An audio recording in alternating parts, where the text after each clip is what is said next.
दोस्तों नमस्कार, मेरा नाम है सर्वेश कुमार। बुर्किना फासो पश्चिमी अफ्रीका का एक छोटा लेकिन ऐतिहासिक रूप से संघर्षशील राष्ट्र आज अफ्रीकी राजनीति के केंद्र में है। इसका श्रेय काफ़ी हद तक उस युवा नेता को जाता है जो देश में एक नई राजनीतिक चेतना और साहसिक नेतृत्व का प्रतीक बनकर उभरा है। इसका नाम है कैप्टन इब्राहिम ट्राओरे। अफ्रीकी महाद्वीप में इब्राहिम ट्राओरे का उदय महज एक सैन्य तख्तापलट की कहानी नहीं है, बल्कि वहाँ की जनता का भी संघर्ष है। 2022 में मात्र 34 वर्ष की आयु में ट्राओरे ने सत्ता संभाली और दुनिया के सबसे युवा राष्ट्राध्यक्षों में शुमार हो गए। दोस्तों, छोटे से देश के इस 34 साल के नेता ने अपने देश की संप्रभुता के साथ समझौता नहीं किया। इस कड़ी में सबसे पहले उसने फ्रांसीसी सेना को देश से बाहर निकाला और बुर्किना फासो को पश्चिम प्रेरित सैन्य गठबंधनों से अलग कर दिया। ट्राओरे केवल एक सैन्य नेता नहीं है, वे एक विचारधारा का प्रतिनिधित्व करते हैं। बुर्किना फासो वर्षों से आतंकवादी हिंसा और असुरक्षा से जूझ रहा है। ट्राओरे की सरकार ने न केवल आतंकवाद से लड़ाई को प्राथमिकता दी, बल्कि इसमें आम जनता की भागीदारी को भी अहमियत दी। Volunteers for the defence of fatherland नामक नागरिक सुरक्षा बलों को संगठित कर जनता को इस संघर्ष का सक्रिय भागीदार बनाया गया है। अपने देश को आतंकवाद की लड़ाई में मजबूत बनाने के लिए बुर्किना फासो ने अमेरिका से आधुनिक हथियार खरीदने की कोशिश की, लेकिन अमेरिका ने न केवल बिक्री से इनकार किया बल्कि अन्य पश्चिमी देशों से हथियार खरीदने में भी बाधाएं डाली। अमेरिका के इस कदम से डर के बुर्किना फासो का ये नेता उसकी चरण वंदना नहीं करने लगा, ना ही चुप होकर बैठ गया, बल्कि ट्राओरे के शासनकाल में बुर्किना फासो ने अपने विदेश नीति में स्पष्ट बदलाव किए और रूस, ईरान, तुर्की और अन्य वैश्विक दक्षिणी देशों के साथ रक्षा और आर्थिक सहयोग बढ़ा रहा है। इस नई रणनीति को ट्राओरे मल्टीपोलर अफ्रीका का हिस्सा बताते हैं, एक ऐसा अफ्रीका जो न किसी एक ध्रुव के अधीन है और न ही किसी से निर्देशित। जब अमेरिका को ये लगने लगा कि ये नौजवान झुकने वाला नहीं है और ये वो अफ्रीकी देश नहीं जो अपनी संप्रभुता से समझौता करेंगे, तो 27 मई 2025 को अमेरिकी विदेश सचिव विल स्टीवंस ने बुर्किना फासो की राजधानी वागाडुगू का दौरा किया और राष्ट्रपति ट्राओरे से मुलाकात कर जनरल लैंगली की टिप्पणियों के लिए भी माफ़ी मांगी। जनरल लैंगली ने अपने एक बयान में कह दिया था कि ट्राओरे बुर्किना फासो के गोल्ड का दुरुपयोग कर रहे हैं। इस बैठक का उद्देश्य दोनों देशों के बीच राजनयिक संबंधों को पुनः स्थापित करना था। दोस्तों, आपको ऐसा लग सकता है कि आज ये अफ्रीका के देश की चर्चा क्यों होने लगी। दोस्तों, मैं आपको ये बताना चाहता हूँ, जब बुर्किना फासो जैसा एक छोटा सा देश और उसका 35-36 साल का नौजवान नेता अपने देश की संप्रभुता के लिए फ्रांस और अमेरिका जैसी दो महाशक्तियों को उनकी औकात दिखा सकता है, तो हमारा देश अमेरिका को जवाब क्यों नहीं देता। क्यों ट्रंप 10-10 बार ये कह देते हैं कि दोनों देशों के बीच मैंने सीज़फायर कराया। बुर्किना फासो ने इस व्यापार को लात मार दी जो उनके देश की संप्रभुता के रास्ते में आया। क्यों हम नहीं उस व्यापार को लात मार सकते थे। अमेरिका की जगह रूस से हथियार खरीद कर अमेरिका को उसकी औकात दिखा दी, लेकिन संप्रभुता से समझौता नहीं किया। दोस्तों, विश्व पटल पर एक अजीब सी उथल पुथल मची हुई है। अफ्रीका के देश जिसके प्राकृतिक संसाधनों को दुरुपयोग फ्रांस, ब्रिटेन, अमेरिका जैसे देश वर्षों से करते आ रहे हैं, अब इन महाशक्तियों को अपने देश से निकाल रहे हैं। रूस और यूक्रेन को लेकर वैसे ही दुनिया में बेचैनी बढ़ी हुई है। उधर इजराइल और गाजा आपस में भिड़े हुए हैं। भारत पाकिस्तान में भी दो दो हाथ हो ही चुके हैं। हाल ही में ब्रिटेन ने भी अपनी सैन्य तैयारियों को लेकर के एक बयान दिया था। भविष्य के संकेत कुछ ठीक नहीं दिखाई दे रहे हैं। भगवान न करे कि कहीं ऐसा हो कि हमारे इस जनरेशन को, जिसने अपने जीवन में एक से एक ऐतिहासिक घटनाएं देखी हैं, उस जनरेशन को वर्ल्ड वॉर 3 भी देखनी पड़े। दोस्तों, जाते जाते आपके लिए इस नौजवान नेता की एक वीडियो छोड़ता जा रहा हूँ, आप उसको पूरा देखिएगा। कैसे इस नौजवान नेता ने अमेरिका, फ्रांस और यूरोप जैसी महाशक्तियों को लताड़ा है और उनको उनकी औकात दिखाई है। किस तरह से ये बताया है कि यूरोप और पश्चिमी देश अफ्रीका के प्राकृतिक संसाधनों का बड़े पैमाने पर दोहन करते रहे हैं और अफ्रीका के देशों को, उनकी जनता को ये लोग कुछ भी नहीं देते हैं। दोस्तों, अमेरिका जैसे देशों का तो व्यापार ही वॉर है। ये लोग तो चाहते हैं कि दुनिया में युद्ध चलते रहें। पहले ये लोग आतंकियों को फंडिंग करते हैं, फिर उसके बाद नाटो के साथ मिल करके उन आतंकियों से लड़ने के लिए जाते हैं। अपने हथियारों को आतंकियों को भी बेचते हैं और नाटो के उन सदस्य देशों को भी बेचते हैं जो इनके साथ मिल करके उन युद्धों को लड़ने जाते हैं। किसी देश को अपना सरपंच ना बनाया जाए और अमेरिका जैसे देश सिर्फ अपना लाभ देखते हैं और दूसरे देशों से इनको कुछ लेना देना नहीं है सिवाय लाभ के। दोस्तों, जो प्राकृतिक संसाधन इस समय अफ्रीका में अवेलेबल हैं, यदि अफ्रीकी देशों ने शक्ति दिखाई और इन सभी पश्चिमी देशों को अपने देश से बाहर खदेड़ दिया, तो उन प्राकृतिक संसाधनों पे कब्जे के लिए ये पश्चिमी देश किसी भी हद तक जाएंगे और मुझे ऐसा डर भी है कि यही युद्ध का कारण बनेगा। धन्यवाद दोस्तों, स्वस्थ रहें, मस्त रहें। Archiving every distortion. I am Ibrahim Traore, and today I'm pulling off your masks. Yes, you heard correctly.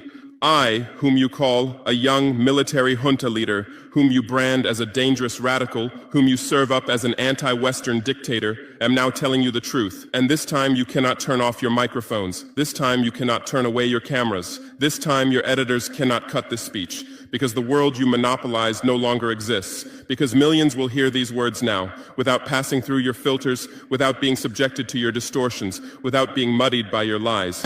I am 34 years old. Every day of my life, I grew up with your lies. As a child, I would watch Africa on television. Always the same images. Children with flies, dry lands, weapons, death. This is Africa, they told us. This is what Africa is.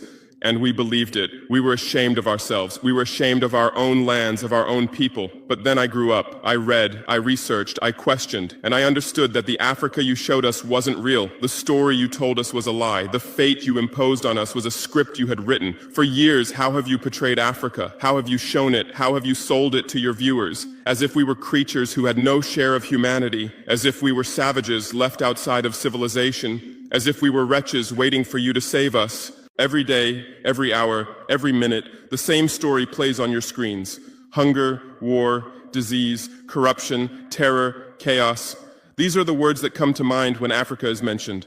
In your Africa dictionary, there are no other words. No hope, no success, no development, no resistance, no honor, no pride, no victory. So I ask you, New York Times, Washington Post, Guardian, Le Monde, have you ever made Africa's successes your headlines? How many times have you written about Rwanda's technology miracle? How many times have you shown Ethiopia's reforestation project? How many times have you praised Botswana's democratic success? How many times have you described Kenya's entrepreneurial ecosystem? No, because these don't fit your scenario. Your Africa cannot be successful. It cannot, because then how will you legitimize your exploitation? If it's not in need of help, how will you intervene? If it's not backward, how will you look down on it? Have you ever asked yourselves, has any editor sitting at their desk, any news director in a meeting, any columnist at their keyboard ever thought, why are the people of the world's richest lands poor? Here are the numbers for you, real numbers. Africa owns 70% of the world's cobalt reserves. Your cell phone, your computer, your electric car won't work without cobalt. This cobalt comes from Congo, but Congolese can't afford cell phones. Africa owns 90% of the world's platinum reserves. Catalytic converters, electronic devices, medical implants, they all need platinum.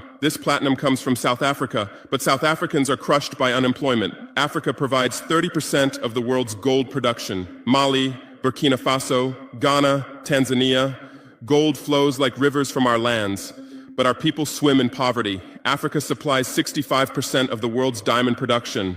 Botswana, Angola, Congo, Sierra Leone, billions of dollars worth of diamonds are extracted, but our miners live on $1 a day. Africa owns 35% of the world's uranium reserves. Niger, Namibia, South Africa. Nuclear plants run on our uranium. Paris lights burn with our uranium. But our villages have no electricity. And you still ask, why is Africa poor? No, the right question is, How was Africa kept poor while being so rich? Here's your answer. Colonialism didn't end. It changed shape. You used to come and occupy our lands. Now you come and establish companies. You used to take by force. Now you make agreements. You used to rule with the whip. Now you rule with credit. Let me give you concrete examples. With numbers, names, dates, but you'll never write about these. Glencore, Swiss-based mining giant, extracting cobalt in Congo. 2022 revenue, $256 billion. Tax paid to Congo, $500 million. That's 0.2%. Is this justice? Rio Tinto, British-Australian mining giant, extracting bauxite in Guinea, 20 million tons annually. What's left for Guinea? Environmental pollution and cancer. Total, now Total Energies, French oil giant, extracting oil in Angola, Nigeria, Congo. 2022, profit, $36 billion investment in Africa, dirty pipelines, Anglo-American, founded in South Africa but now in London. Diamonds, platinum, iron, taking everything. What it left in South Africa? 6 million unemployed miners. And these are just the tip of the iceberg. What about the invisible, the secret deals, the offshore accounts, the transfer pricing tricks? Every year, $88 billion in illegal money flows out of Africa. Who writes about this? Every year, $45 billion in aid comes to Africa. Everyone writes about this, but no one says Africa is not the continent receiving aid, it's the continent giving aid. While you zoom your cameras on swollen bellies, there is a huge system working silently in the background. Every day, tons of gold, diamonds, cobalt, uranium, oil leave our land. But how? Here is the system. Step 1, create corruption, bribe our leaders, open offshore accounts, promise them a life of luxury, send their children to your schools. Step 2, make deals, get 50-year, 99-year concessions, ask for tax exemptions, be exempt from environmental rules, ignore labor rights. Step 3, control the infrastructure. Take over ports, airports, railways, but only from the mine to the harbor. Don't build roads to the villages. Don't bring electricity to schools. Step 4, provide security. Set up private security companies. Arm them. Declare protesting. Step 5, silence the media. Buy local journalists. Suppress opposing voices. Serve internal unrest news to international media.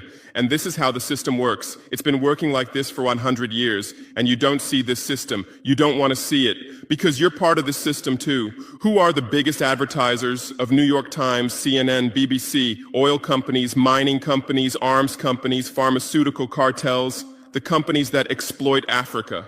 You live on their money, you defend their interests, and what I'm about to tell you might cost me my life, but it's no longer time to be silent. France's system in Africa is the CFA franc. 14 African countries still use French colonial currency. 50% of these countries' central bank reserves sit in the French treasury. France applies negative interest to this money, so we pay France to use our own money.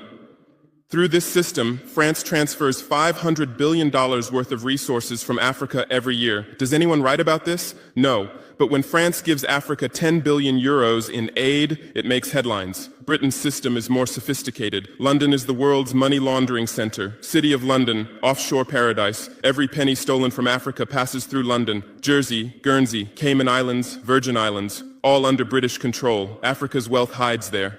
America's system is AFRICOM. Africa Command, 46 military bases on the continent. Official purpose, security. Real purpose, resource control. Drones in our airspace every day, listening devices everywhere.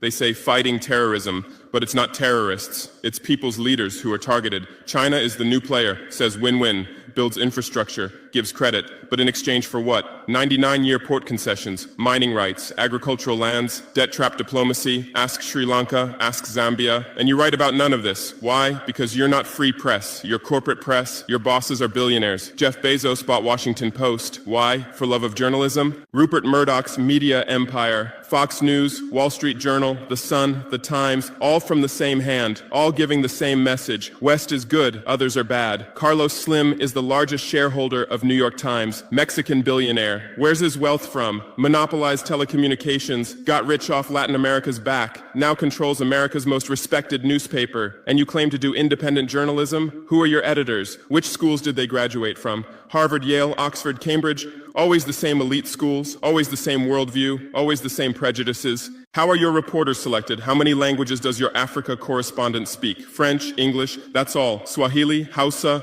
Yoruba,